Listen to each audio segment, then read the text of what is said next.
Selamat pagi semuanya, senang sekali bertemu dengan rekan-rekan sekalian. Di sini saya Thomas Krisna akan men-sharingkan dan berbagi ilmu tentang suatu topik dalam akuntansi, yaitu akuntansi perusahaan dagang, ya. Atau di sini judulnya adalah siklus akuntansi perusahaan dagang, ya. Oke, sebelumnya saya ingin mengucapkan terima kasih dan puji syukur pada Tuhan Yang Maha Kuasa dan juga kepada Pak Suwarjono ya. Jadi slide yang saya ambil ini meskipun sudah banyak modifikasi, awalnya saya ambil dari slide-nya Pak Suwarjono ya gitu. Oke, ya langsung aja kita mulai.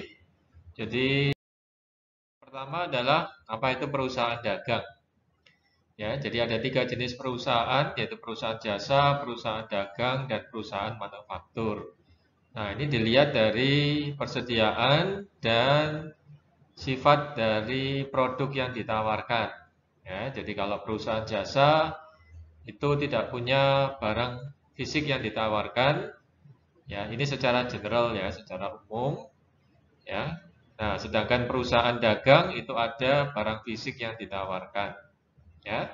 Di mana perusahaan akan membeli atau mendapatkan barang tersebut dan kemudian akan dijual kembali ya tanpa memproses barang tersebut ya, jadi barang tersebut tidak diproses, tidak diubah ya, dan sesuai dengan aslinya ketika didistribusikan atau dijual kepada pelanggan.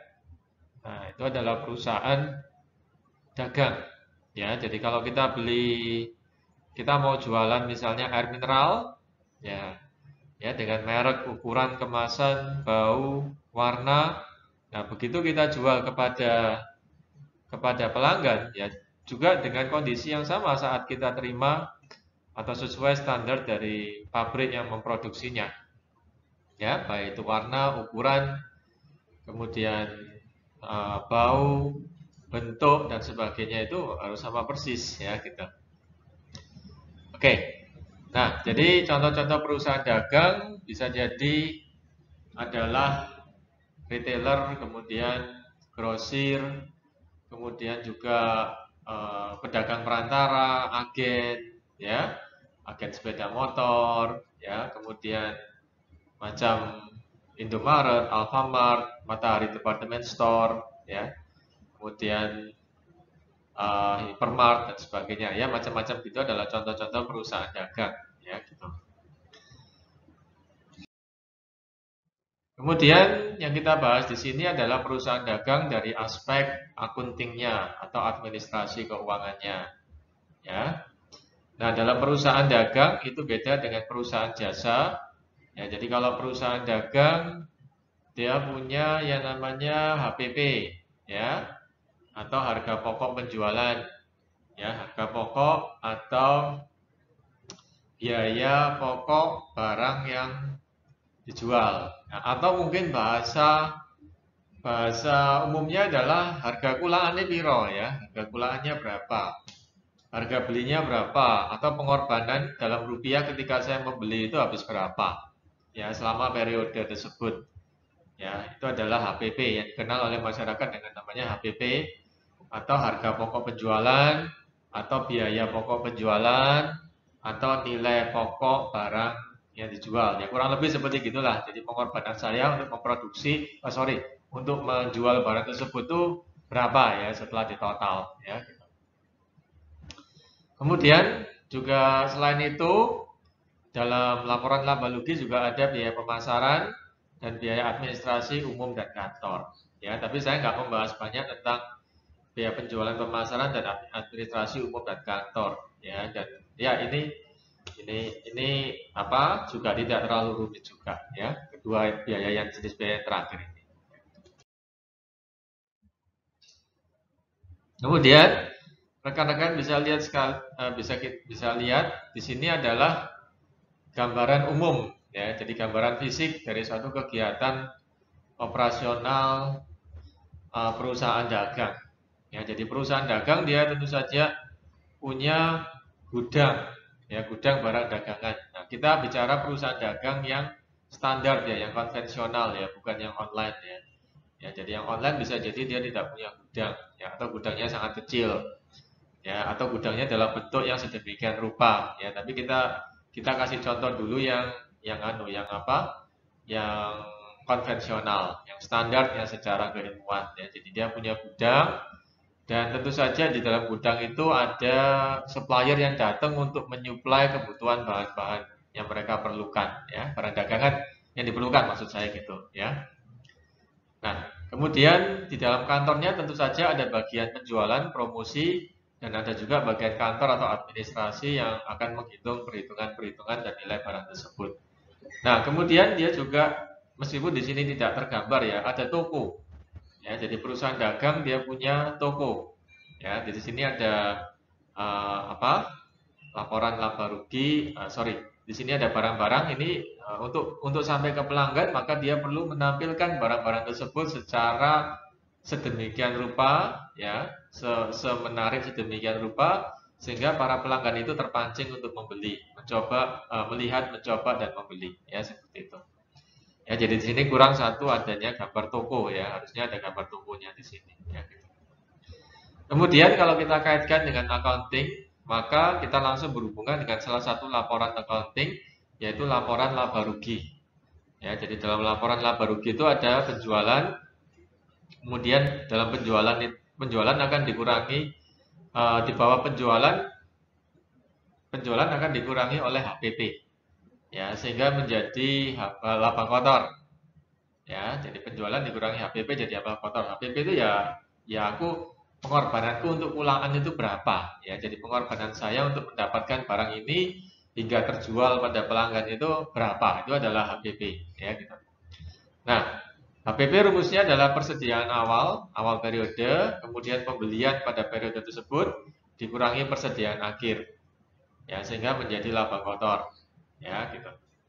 Nah, kemudian setelah laba kotor maka akan dikurangi lagi, laba kotor akan dikurangi oleh biaya pemasaran dan biaya administrasi, ya sehingga menjadi laba operasi atau laba laba operasi atau laba bersih sebelum pajak, ya gitu. Oke ya, ini nggak saya jelaskan secara detail, ini adalah ilustrasi umum dari proses perhitungan, ya. Jadi penjualan sampai kepada laba bersih sebelum pajak, ya seperti itu. Belum secara detail, ya, secara umum, ya. Oke, silakan tulis kolom di komentar di bawah jika ada pertanyaan untuk bagian ini atau bagian-bagian berikutnya, ya gitu. Nah, kemudian kalau kita ngomong accounting, maka kita pasti berhadapan dengan akun-akun. Ya, jadi akun-akun ini adalah pos-pos di mana kita berusaha tahu berapa nilainya pada tanggal tertentu atau mungkin pada saat pelaporan atau persediaan akhirnya. Ya, jadi beberapa pos yang spesifik pada perusahaan dagang adalah tentu saja yang nomor satu penjualan. Ya, jadi pos penjualan atau rekening penjualan, ya, atau akun penjualan. Itu istilah-istilah jargon-jargon dalam accounting, ya, jadi penjualan, ya. Kemudian mungkin dalam penjualan kita ada potongan tunai, ya, jadi potongan tunai penjualan atau mungkin diskon penjualan, ya, ini dibikin akun khusus juga bisa. Kemudian jika ada retur penjualan atau pengembalian barang, ini jadi akun juga bisa. Kemudian biaya angkut penjualan. Nah, ya, biaya angkut jadi biaya kirim, ya, atas barang yang kita jual pada pelanggan, ya. Nah, hati-hati untuk biaya angkut penjualan sama pembelian ini beda perlakuan, ya. Nah, untuk pembelian barang dagangan kalau ada biaya angkutnya itu masuk pada nilai barang dagangan tersebut. Nah, tapi kalau biaya angkut penjualan kita kirim barang ke pelanggan, maka itu masuk biaya pemasaran, ya. Itu. Jadi berbeda perlakuannya meskipun sama-sama biaya angkut, ya. Kemudian pembelian barang dagangan. Nah, atau biaya pembelian barang dagangan. Jadi ini istilahnya sama ya. Jadi pembelian barang dagangan artinya juga rupiah yang kita keluarkan atau biaya yang kita keluarkan untuk membeli barang dagangan tersebut, ya gitu. Nah, kemudian ada akun HPP, harga pokok penjualan. Nah, kenapa saya nomor 6 dan 7 ini 567 ini saya pertebal ya, karena ini berkaitan dengan topik yang akan berikutnya akan kita bahas, yaitu sistem pencatatannya atau cara pencatatannya ya, gitu ya. Nah, saya pending dulu penjelasan tentang cara pencatatan, saya lanjutin sebentar ya, gitu. Kemudian potongan pembelian, atau bukan barangnya dipotong, bukan ya, tapi harganya yang dipotong ya. Jadi harga pembelian kita dari supplier, kita mintakan diskon supaya dapat potongan harga pembelian ya. Kemudian biaya angkut pembelian yang sudah saya katakan tadi. Nah, ini hati-hati, saya ulangi lagi. Jadi biaya angkut pembelian ketika kita membeli barang, ini kita masukkan pada nilai pokok barang tersebut atau harga pokok barang tersebut ya, berpengaruh pada nilai pembeliannya. Jadi misalnya harga pembeliannya 100, biaya angkutnya misalnya 25. Ya, itu jadinya pembelian barang tersebut menjadi 125 gitu ya, karena termasuk ongkirnya gitu ya. Nah, beda dengan penjualan ya. Jadi kita biaya angkut penjualan ini tidak langsung mengurangi penjualannya atau nilai penjualannya, enggak ya, tapi dia masuk biaya pemasaran ya, seperti itu. Jadi perlakuannya beda ya secara accounting ya. Oke. Kemudian ada retur pembelian. Nah, jadi ada kemiripan ya. Jadi ada retur penjualan, retur pembelian, kemudian ada biaya angkut penjualan, biaya angkut pembelian, ya gitu, potongan tunai penjualan, potongan tunai pembelian. Ya, itu semua tiga tersebut hampir sama kecuali yang perlakuan terhadap biaya angkut ya gitu. Ya, moga-moga pemahaman di sini bisa dimengerti oleh mereka yang tidak berbackground akuntansi ya. Bagaimana akuntansi membuat suatu kebijakan terhadap hal ini ya gitu. Oke, kembali ke nomor 5, 6 dan 7 ya. Jadi nomor 5, 6 dan 7 saya harus jelaskan sedikit ya, meskipun di slide berikutnya mungkin juga ada tentang metode perpetual dan metode periodik ya. Oke ya. Oke, atau sebentar sebelum itu saya jelaskan juga 5 adalah persediaan barang dagangan ya, kemudian 6 adalah pembelian barang dagangan, 7 adalah HPP. Nah, di sini. Nah, memang dari istilah-istilah ini 5, 6 dan 7 ini kalau kita lihat itu istilah yang normal, wajar pada accounting, itu wajar, normal ya. Tapi accounting untuk pencatatan persediaan ini agak unik ya, gitu ya, agak unik. Ya, apa yang membuat unik? Yang membuat unik dalam hal ini adalah ada metode pencatatan. Jadi yang saya tulis ini metode perpetual dan metode periodik. Ya, saya beri penjelasan singkat aja ya, jadi tentang hal ini. Jadi metode periodik itu pencatatan untuk barang dagangan yang dilakukan pada tanggal-tanggal tertentu. Ya, misalnya akhir bulan atau awal bulan. Ya, jadi secara rutin dilakukan pencatatan hanya pada tanggal-tanggal tersebut secara konsisten ya. Jadi sedangkan metode perpetual yang lebih mutakhir dan terkini adalah tiap kali barang itu keluar masuk dari gudang ya, maka itu sudah dicatat nilai dan kuantitinya ya, itu metode perpetual ya. Nah, memang dengan kemajuan teknologi semakin banyak perusahaan dagang menggunakan metode perpetual karena semakin murah ya kan, dengan bantuan elektronik, gadget dan sebagainya menjadi lebih murah sehingga kebanyakan pakai metode perpetual. Nah, kemudian kalau secara accounting sekali lagi, nah untuk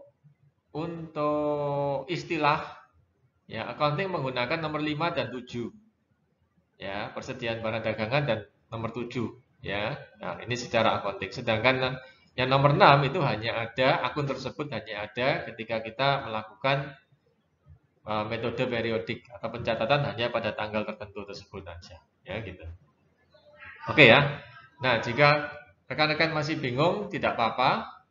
Ya, tidak apa-apa, kita skip aja dulu. Ini ada pengetahuan tambahan. Jadi salah satu tip belajar akuntansi itu adalah melalui soal sebenarnya ya. Jadi tidak melalui banyak penjelasan. Ya, jadi porsinya kalau accounting itu mungkin maksimum penjelasan 40%, ya, selesai 60% itu kita latihan soal, itu akan jauh lebih mengerti. Ya, jadi nggak apa-apa kalau saat ini masih masih pengertiannya masih di bawah 50%, karena berikutnya kita akan masuk pada contoh, ya. Berikut adalah contoh laporan laba rugi perusahaan dagang periode 2015 dalam ribuan rupiah. Ini contoh ya. Ya, ini contoh. Jadi seperti penjabaran lebih detail dari yang saya tampilkan di slide sebelumnya. Ya, jadi di sini ada penjualan kotor, kemudian potongan penjualan dan retur kita hitung sehingga ketemu penjualan bersih. Ya. Nah, ini bagian yang pertama ya. Jadi penjualan kotornya 255.500, ya, potongan penjualannya 1.500, retur dan diskonnya 2.000, sehingga dipotong 3.500 sehingga ketemunya penjualan bersihnya adalah 252.000 saja, ya, seperti itu. Kemudian penjualan barang dagangan kita harus kita potong dengan pengorbanan kita atau HPP. Ya, HPP rumusnya tadi masih ingat ya rekan-rekan, persediaan awal tambah pembelian dikurangi persediaan akhir. Ya, gitu. Nah, untuk slide ini kita nggak ngomongin akun dulu ya. Kita kesampingkan dulu akunnya supaya pengertian kita nggak bingung ya. Kita tetap bisa bisa menikmati dan fokus ya. Kita ingat sini dulu ya. Nah, jadi HPP persediaan awal barang ya senilai 33.000 sekian ditambah pembelian bersih.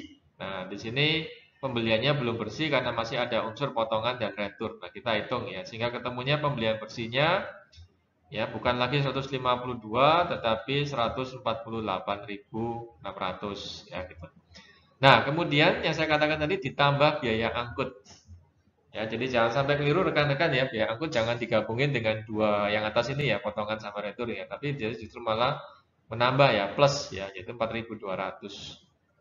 Ya, sehingga akhirnya pembelian bersih tambah biaya angkut 152.800 ya gitu. Pak, bagaimana kalau retur potongan sama biaya angkut kita jadikan satu kolom ya. Cuman yang potongan sama returnya negatif, biaya angkutnya plus. Toh hasilnya sama. Saya rasa nggak apa-apa ya. Sehingga ketemu pembelian bersihnya berapa itu 152.800, saya rasa nggak apa-apa ya. Jadi masuk akal ya. Jadi accounting itu bukan ilmu yang sifatnya saklek ya, kayak seperti hukum ya.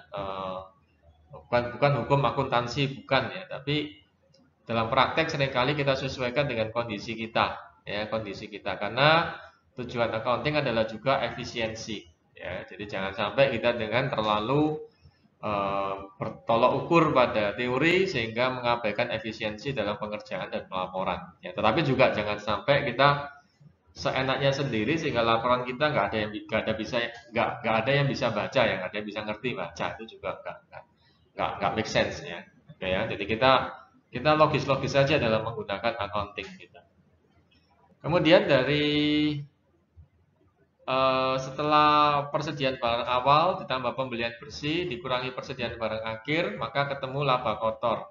Maka ketemu HPP. HPP-nya adalah 150.500.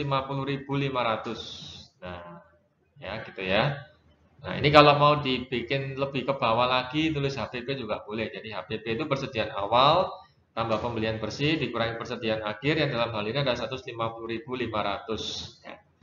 Nah, kemudian penjualan bersihnya adalah 252.000 dikurangi 150.500 sehingga ketemu laba kotor.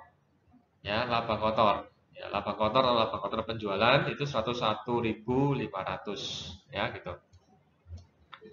Nah, habis itu di bagian berikutnya ini dalam HPP ini kelompoknya HPP ini dikasih kotak berwarna biru.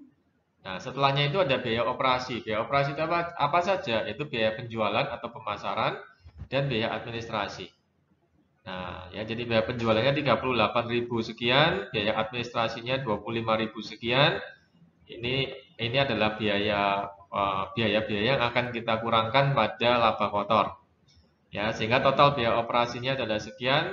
Maaf, tidak kelihatan, tertutup oleh ini. Ya. Nah, ya. Nah, sehingga kemudian laba operasinya ketemu 37.500. Ya, seperti itu, ya. Ingat laba operasi di sini adalah laba operasi sebelum pajak. Ya, jadi masih ada pajak.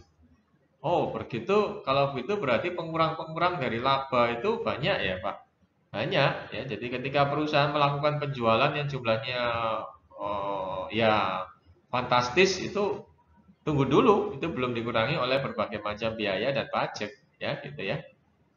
Dari macam HPP, biaya pemasaran, biaya administrasi, dan juga nantinya terakhir akan dikurangi oleh pajak ya, seperti itu ya. Jadi makanya kesuksesan perusahaan atau kesuksesan nilai profit itu ditentukan tidak hanya oleh prestasi penjualan tapi juga bagaimana mengefisienkan biaya. Ya, karena biaya efisien berarti penambahan nilai penjualan atau penambahan profit, ya. Oke, semoga pada bagian ini sejauh ini rekan-rekan sekalian bisa ngerti. Kalau nggak ngerti bisa tulis kolom komentar di bawah, ya. Oke. Ya. Ya, jadi bagian yang atas mestinya saya bikin lebih tebal tentang metode pencatatan fisik atau periodik dan metode pencatatan perpetual. Ya, saya sarankan bagi para pembelajar accounting tidak perlu kita terlalu fokus pada teori dan istilah. Ya, yang penting kita lebih juga menyeimbangkan dengan tekniknya. Ya, maksud saya apa? Maksudnya kadang seringkali kita dengar satu istilah yang rumit, yang susah, yang gimana, tapi teknisnya itu simple, ya, gitu ya. Jadi kita fokus saja tidak terlalu pada istilah dan teori, tapi fokus pada kenyataan teknis perlakuannya bagaimana. Kita lebih pada itu aja, ya, lebih berat ke situ juga, ya. Jadi singkatnya, ketika barang dagangan itu dibeli atau terjual, maka ada dua metode pencatatan, yaitu pencatatan fisik atau periodik dan pencatatan perpetual.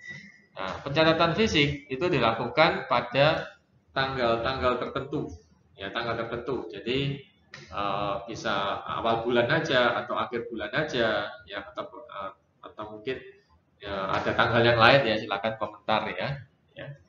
Nah, gitu. Jadi itu perhitungan secara fisik atau periodik. Ya, namanya aja periodik, berarti pada tiap tanggal tertentu. Asal konsisten.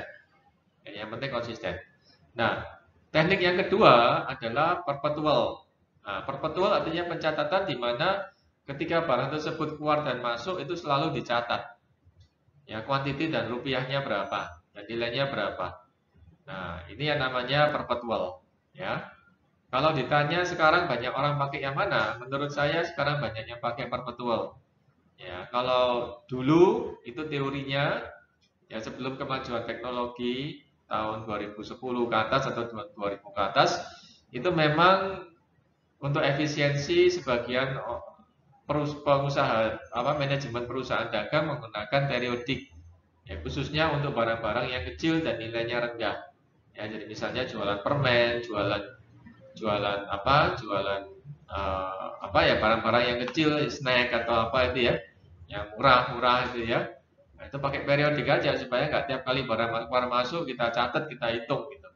Tapi dengan kemajuan teknologi yang sekarang, percepatan kemajuan teknologi dan perhitungan, komputer, barcode scanner, dan alat-alat yang makin canggih itu bahkan sampai barang-barang yang nilai kecil pun, apalagi baik itu snack, baik itu permen yang kecil-kecil ya, sabun-sabun ukuran kecil dan sebagainya itu bisa tercatat secara akurat. Nah, jadi dengan kemajuan teknologi, saya rasa semakin banyak sekarang menggunakan sistem persediaan perpetual. Jadi ketika barang tersebut keluar masuk dari supplier terhitung berapa kuantiti sama price-nya.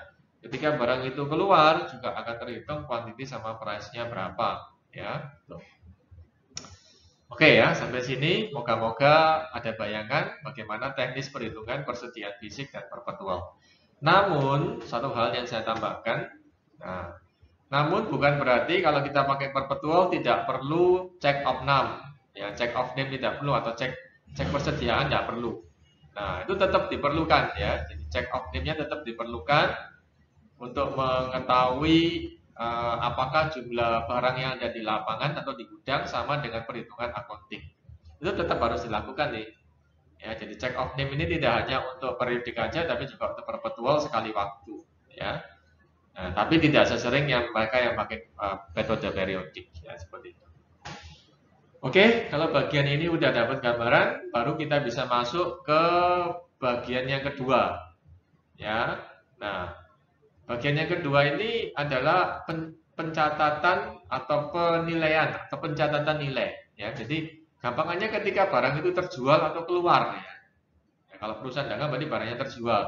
Saya mau kasih harga berapa untuk barang ini? Nah, itu problemnya muncul di situ. Ya, ini saya garis bawahi ya saat barang dagangan tersebut terjual. Ini problem yang kedua. Nah, jadi kalau problem yang pertama pencatatannya, apakah tiap kali ataukah hanya sekali waktu aja.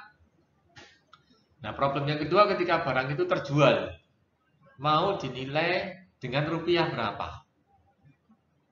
Loh, kok bingung-bingung, repot-repot, ya dinilai dengan rupiah ketika beli. Itu kan, Pak? Nah, pada saat kita beli, itu harganya bisa beda-beda. Nah, masalahnya di situ. Kalau kita beli barang itu harganya sama terus, itu nggak jadi masalah. Ya, beli sekarang sama, nanti beli tanggal sekian sama, beli bulan depan sama, ya beli 3 bulan lagi sama, nanti baru berubah tahun depan. Nah itu mungkin tidak masalah, nggak terlalu ribet ya. Nah, ya jadi sama harganya sama dengan harga periode akuntansi. Nah itu nggak ribet ya. Nah masalahnya harga itu naik turun ya, tapi yang sekarang cenderung naik ya, dan memang tapi yang jelas berubah. Nah ketika terjadi perubahan harga, kita mau menilai ya pembelian tersebut atau barang yang kita jual tersebut dengan nilai berapa. Nah maka lahirlah apa yang kita kenal dengan namanya FIFO, LIFO, dan average atau weighted average dan identifikasi khusus. Ya, gitu ya. Oke, saya jelaskan satu-satu di sini. Ya, tuh. Nah, mungkin pada video berikutnya saya akan berikan juga deskripsi dan tulisannya ya, tapi mungkin di sini ini tidak ada. Ya. Jadi, identifikasi khusus ini adalah pencatatan di mana ketika barang itu masuk kita catat barang yang ini masuk harganya berapa. Ya, barang lagi masuk meskipun sama kita catat lagi harganya berapa. Ya, barang lagi yang masuk ada yang sama ataupun berbeda kita catat lagi berapa. Nah, jadi begitu dijual, nah, oh ini barang yang dijual adalah barang yang ini. Ya, maka waktu beli saya dulunya harga sekian. Nah, oh kelihatan. Nah, itu identifikasi khusus. Tetapi dengan semakin banyaknya barang sampai ribuan, ratusan, bahkan jutaan barang dagangan yang kita jual, metode ini tidak efisien, sangat tidak efisien. Ya. Nah, ya kecuali untuk barang-barang yang gede-gede. Ketika kita jualan misalnya helikopter, ya kita jualan misalnya kapal, ya kapal laut, ya kapal terbang, barang antik, ya mungkin emas juga, emas batangan ya yang nilainya relatif tinggi-tinggi. Nah itu worth it ya, sumbut ya kita melakukan seperti begitu ya. Nah tapi kalau yang kita jual misalnya toko kelontong, warung, pengecer, kita jualan makanan, snack, soft drink, kemudian sabun, odol, kemudian permen. Nah itu kalau identifikasi khusus satu-satu nantinya nggak efisien ya, jadi biaya untuk identifikasinya bisa lebih besar dari profitnya ya, kemakan sama proses pencatatannya yang sedemikian ribet ya gitu. Oleh karenanya metode identifikasi khusus ini banyak dipakai untuk barang-barang yang unik ya, barang-barang unik atau barang-barang yang nilainya tinggi. Itu tadi yang saya sebutkan ya, mungkin emas batangan bisa, kalau kita jualan emas batangan, jualan barang-barang yang gede, piano mungkin, yang unik, yang antik, yang terbedakan satu sama lain, ya jualan kapal terbang, helikopter, kapal laut, ya sepeda motor gede yang tipenya beda-beda, yang unik bikinnya atau custom made atau pesanan, barang-barang pesanan itu masih pakai identifikasi khusus, ya. Gitu. Tapi untuk yang barang-barang secara umum kebutuhan sehari-hari dan barang-barang consumer goods itu tidak pakai ini lagi, ya. Tidak bisa pakai ini lagi. Nah, makanya dikenal yang namanya FIFO, LIFO, dan average. Ya, jadi kalau FIFO itu asumsinya adalah barang yang nilai barang yang masuk pertama kali itu dipakai sebagai nilai barang yang terjual juga pertama kali. Ya. Nah, sedangkan yang LIFO itu nilai barang yang terakhir masuk itu dipakai sebagai harga pokok barang yang pertama kali terjual. Ya, jadi seperti itu.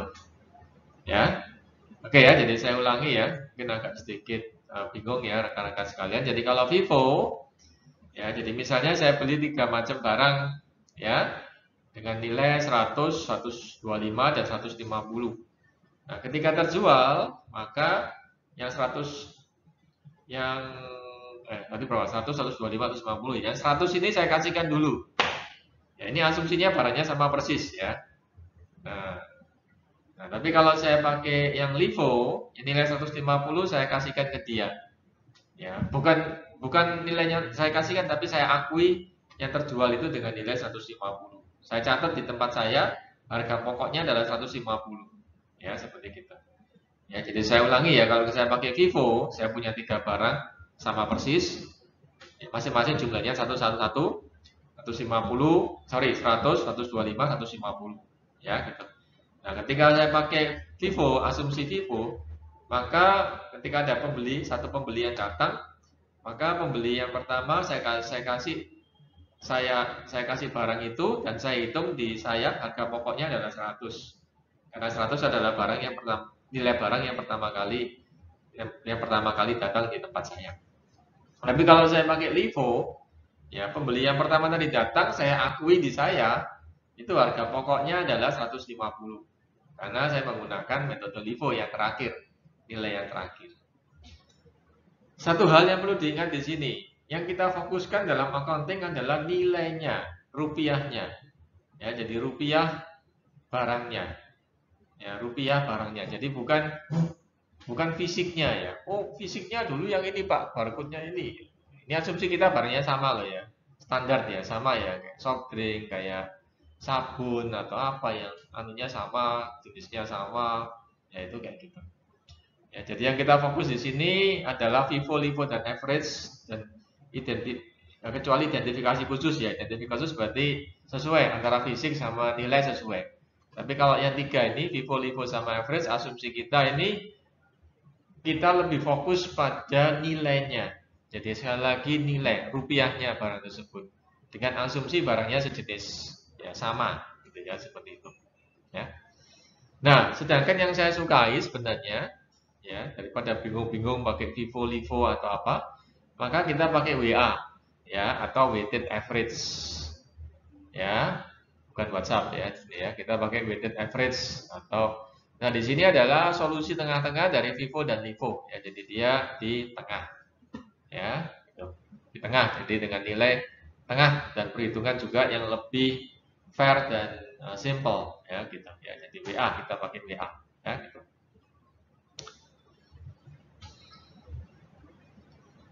Oke, seperti itu ya.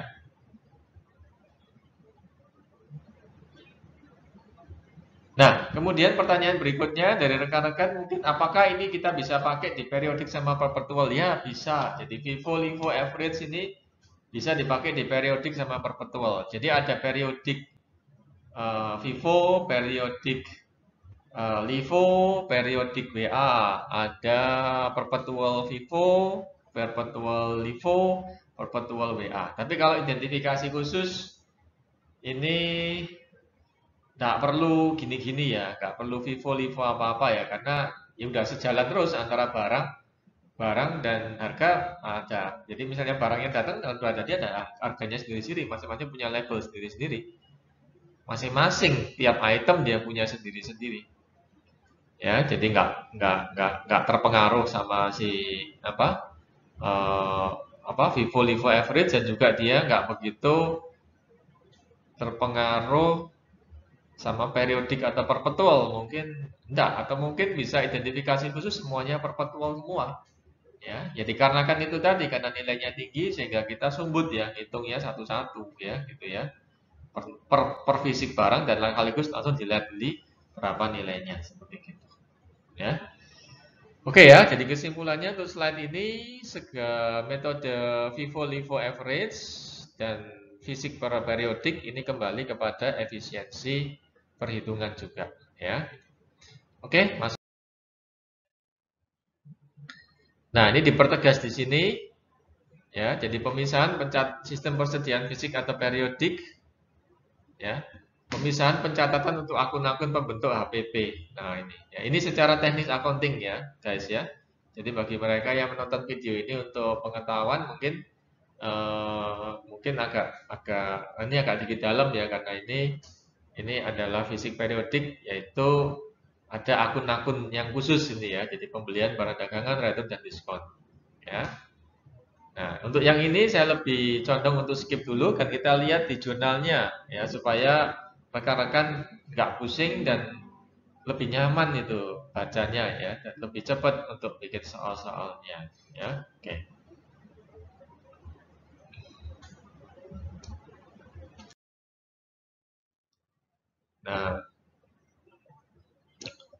Nah, kemudian untuk perpetual ya, dia menggunakan akun persediaan barang HPP. Nah, ini saya persingkat aja dengan memberikan satu ilustrasi ya, supaya dan sebagainya.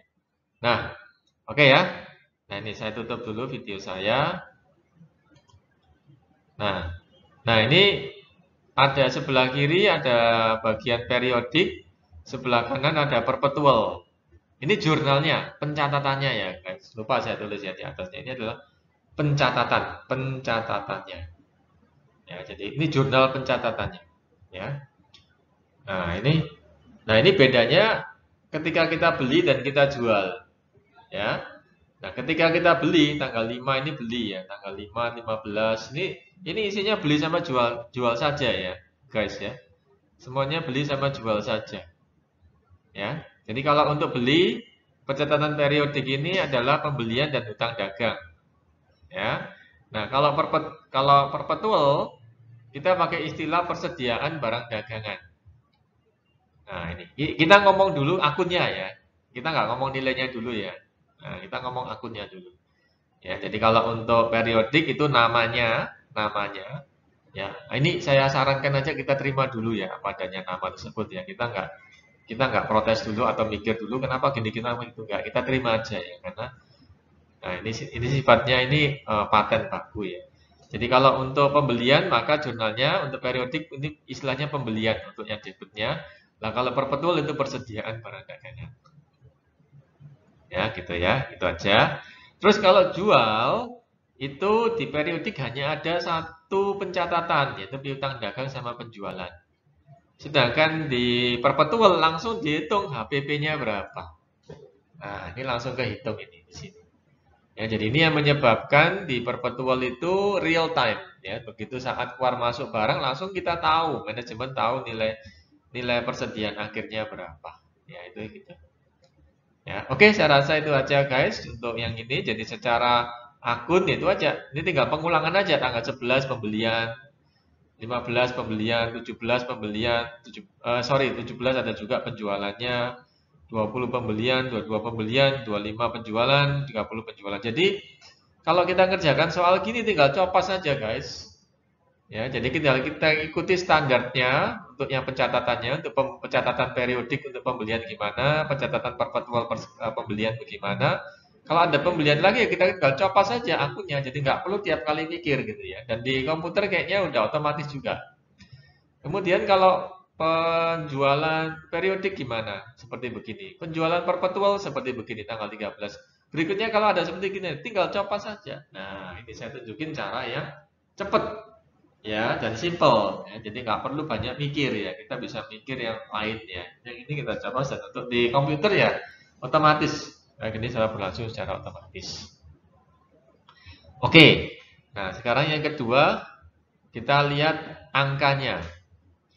Nah, di sini untuk angkanya untuk periodik ini angkanya sama. Nah, ini bedanya untuk penjualan aja. Ya, pembelian semua angka-angka ini di sini sama, tinggal penjualannya aja.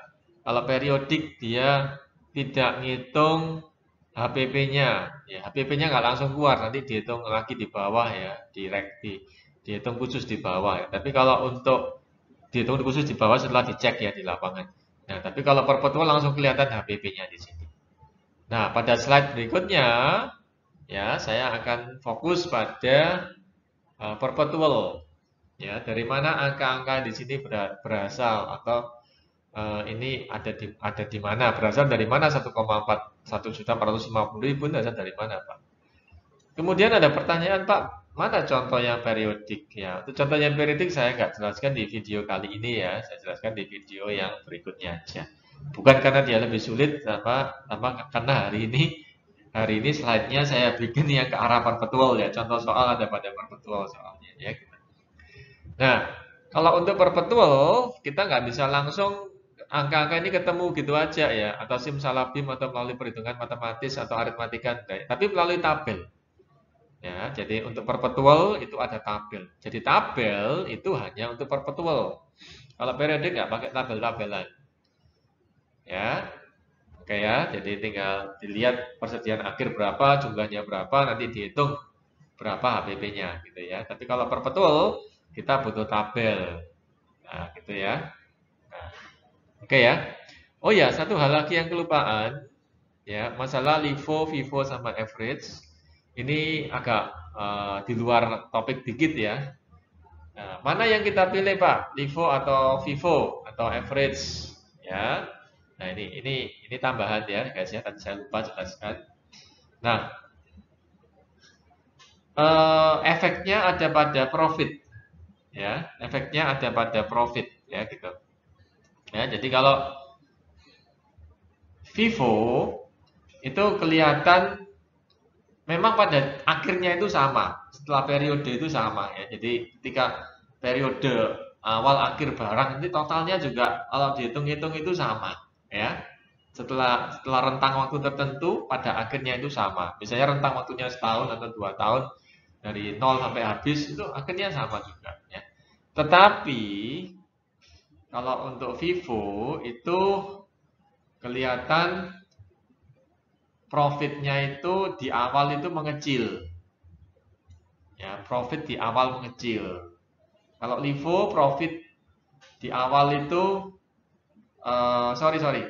Kalau FIFO itu dari sisi profit.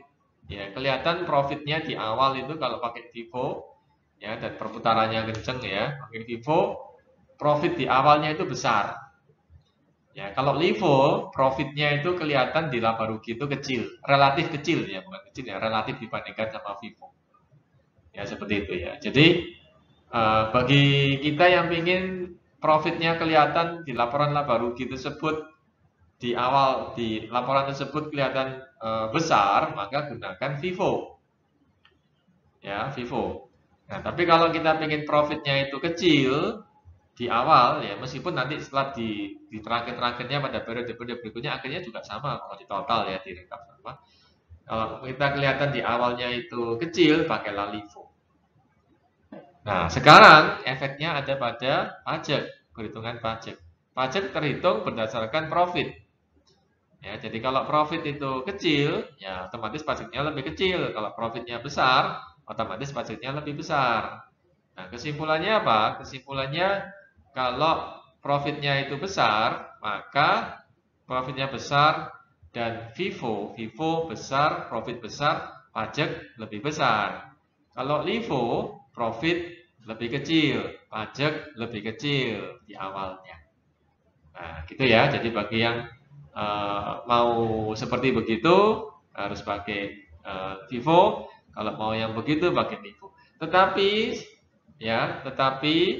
aturan IFRS terakhir tidak menyarankan ya atau mungkin tidak menyarankan penggunaan LIFO dalam pelaporan keuangan untuk perpajakan ya. Jadi pilihannya ada pada FIFO atau average. Ya, menurut saya pribadi kita bisa pakai average saja. Ya, seperti itu. Oke, itu tambahan ya. Oke, next. Oke, ya. Oke. Maaf tadi videonya agak error ya.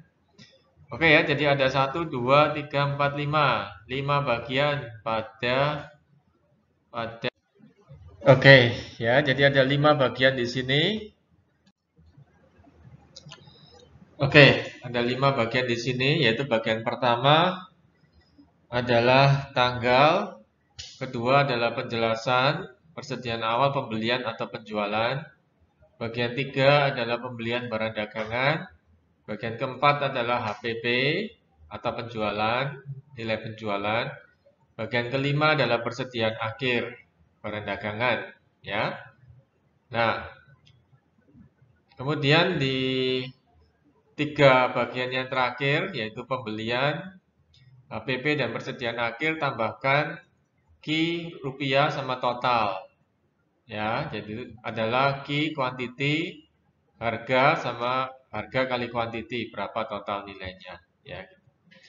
Nah, yang menjadi fokus perhatian adalah pada harga di sini, guys. Ya, ini jadi pada HPP ada harga. Ya, harga. Ya, jadi ada harga di sini 29.000, 30.000, 31.000, dan 31.000. Nah, harga di sini ini dipengaruhi oleh metode yang kita pakai, LIFO, FIFO, atau average. Ya, dipengaruhi oleh itu. Ya, yang jadi intinya di sini, ya. Jadi kebijakan apa yang dipakai? Nah, kalau kita pakai LIFO, maka nilainya adalah 29.000. Ya, kita ambil yang terakhir di sini, ya, dan seterusnya seperti itu, ya. Gitu.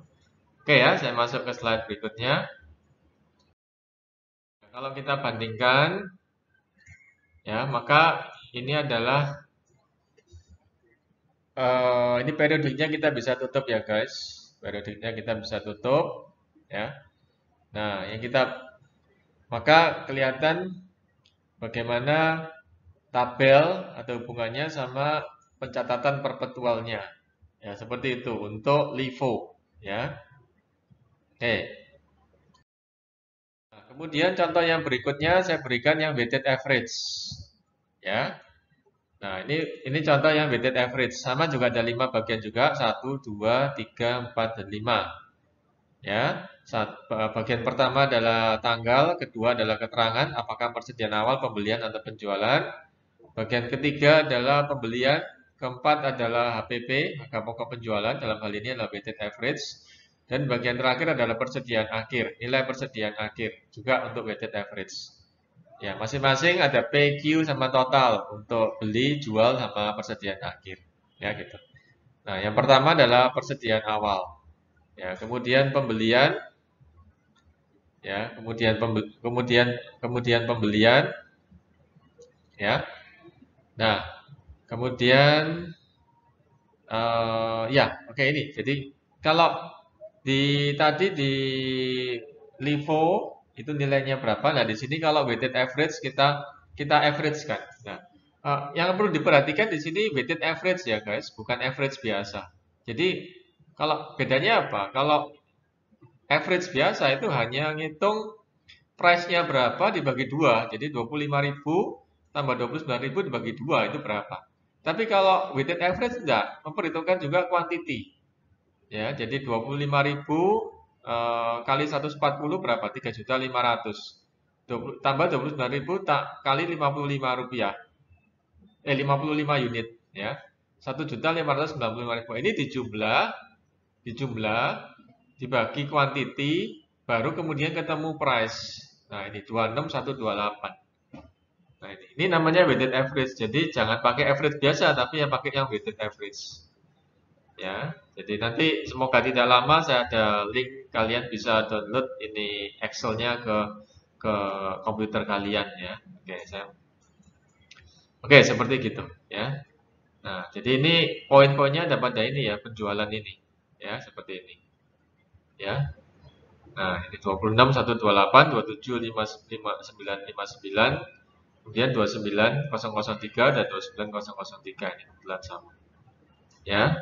Nah, dari sini kita bisa, dari kartu persediaan ini, kita bisa ketemukan untuk barang yang dibeli. Nah,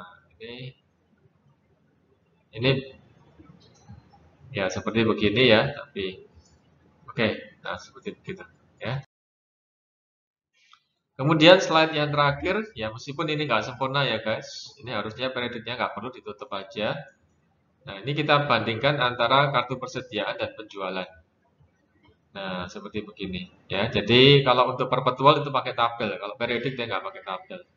Ya, jadi angka-angka 1306 yang tercetak tebal ini berasal dari mana ini? Berasal dari sini, berasal dari kartu persediaan. Nah, kartu persediaan tergantung juga dari price-nya. Nah, price-nya tergantung apa? Nah, itu tadi asumsi, apakah pakai WA atau Vivo. Ya, seperti itu. Oke, saya rasa itu aja. Setelah ini, semoga tidak lama rekan-rekan bisa download juga Excel saya. Di sini saya berikan Excel-nya sehingga bisa dihitung dan dibongkar isinya, rumusnya, metodenya ketika mengerjakan soal-soal dan sebagai dasar pemahaman akuntansi perusahaan dagang khususnya akuntansi persediaan. Oke ya, terima kasih atas perhatiannya. Bisa komen di bawah, like, share dan jika suka, share dan subscribe. Mohon dukungannya. Semoga bermanfaat dan pengembangan video-video berikutnya. Ya, terima kasih atas perhatiannya. Sampai ketemu di video berikutnya. Semoga bermanfaat dan salam sejahtera bagi kita semua. Ya.